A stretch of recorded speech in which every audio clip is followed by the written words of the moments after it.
Kansara DTV news ગુજરાતીમાં આપનું સ્વાગત છે. નજર કરીએ આજના મુખ્ય સમાચારો.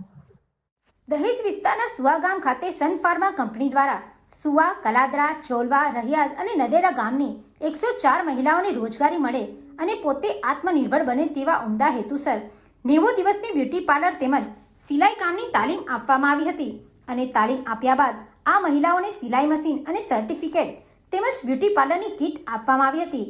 આ પ્રસંગે સન ફાર્મા કંપનીના સાઇટ હેડ ભોજુસિંહ ગિરાસે, HR હેડ બલજીત શાહ, ક્વોલિટી હેડ રવિ નારાયણ, એન્જિનિયરિંગ હેડ નરેન્દ્ર ઉપાધ્યાય, CHR લીડ સેજાદ બેલીમ સહિત કંપનીના કર્મચારીઓ ઉપસ્થિત રહ્યા હતા.